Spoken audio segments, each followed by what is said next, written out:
Tout le monde sent, et tous les rabbanim nous préviennent depuis longtemps que la Géoula, la délivrance, se rapproche de nous. Le souhait de chacun d'entre nous, et en particulier des grands tzadikim, est que cette délivrance vienne dans la miséricorde. Cela dépend de nous, de savoir sur quoi mettre l'accent, sur quoi travailler pour faire venir cette délivrance uniquement dans la miséricorde. Un des maîtres du Rav Shlomo Arush a mis le doigt sur le fait que le mot Corona a la même valeur numérique 363 que Hagéoula Kerova, que la délivrance est proche, car en hébreu les chiffres et les lettres ne font qu'un.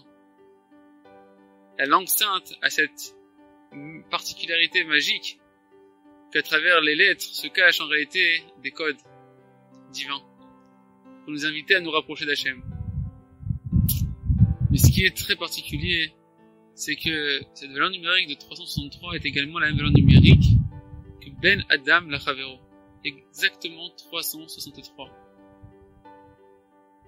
Ici, on vient nous renforcer sur un aspect que l'on a tendance tous, malheureusement, à négliger dans notre service divin. Ce sont les commandements envers notre prochain.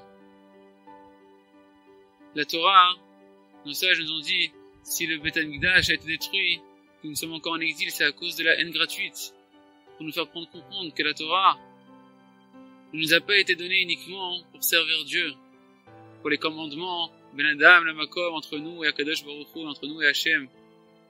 Car si c'était le cas, pourquoi créer un monde avec tant d'habitants, des milliards d'habitants?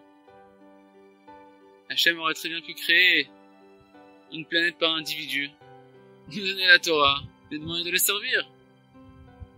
En réalité, l'essentiel, nous disent tous les sages du Ham Israël, l'essentiel de ce pourquoi nous sommes là, l'essentiel pourquoi nous étudions la Torah, c'est pour se parfaire dans notre trait de caractère envers nos prochains.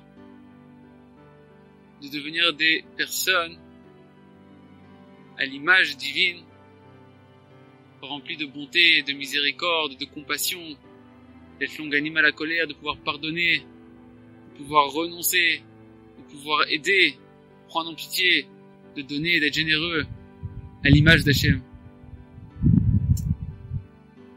Un des maîtres du Rav Shlomo Arush, qui est décédé il n'y a pas très longtemps, le Rabbi Yehuda Zeev Lebovitch, le Rav nous a dit seulement après son décès qu'il était la tête des 36 tzadikim cachés. Un Rav qui voyait tous les Gilgulim, toutes les réincarnations de chacun qui venait le voir, qui pouvait dire tout ce qu'une personne avait fait dans sa journée, qui étudiait, qui finissait un traité du Talmud par jour, très discret, complètement caché, a dit dans son testament avant de partir, celui qui veut être protégé des souffrances de la venue du Messie, du Mashiach, alors qu'il soit rigoureux dans les lois envers son prochain, et en particulier chez Yerachem, qui prenne en miséricorde, chez Yevater, qui soit prêt à tout renoncer, chez Yarazor, qui l'aide, Vaïkar est l'essentiel, Lolitzrok al-Shum Yehudi, ne crier sur aucun juif. Voilà le combat de notre génération. Arrêtez de parler les uns sur les autres. Arrêtez d'entendre tout le lachon hara, toute la médisance que les médias peuvent nous faire entendre. Arrêtez de mépriser son époux, son épouse, ses enfants. Apprendre à vouloir le bien pour l'autre. Apprendre à donner à l'autre. À chercher à vouloir le bien pour l'autre. Sortir de son égoïsme. Sortir de son égocentrisme. Voilà ce que Kadosh Baruch Hu attend de nous. Il est certain qu'il y a encore beaucoup de détails qui nous échappent.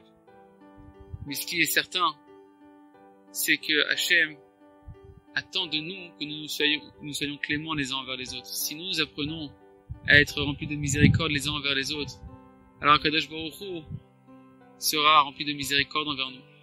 Mais si nous-mêmes, nous faisons qu'être rigoureux les uns envers les autres, si nous nous permettons de juger notre prochain, et à plus forte raison des rabbanim ou des tzadikim, en pensant que l'on sait mieux que tout le monde, et qu'on est même de juger l'autre, alors, comment pourra-t-on sortir innocent du jugement divin? Par contre, nous dit Rabbi Nachman de Breslev, lorsque l'on s'efforce de juger l'autre positivement, non seulement que par notre regard bienveillant, on le ramène au repentir, des désirs de repentir s'éveillent dans son cœur, mais de la même manière que l'on s'est efforcé de le juger positivement, de la même manière, Akadosh Baruch Hu se met à nous juger positivement.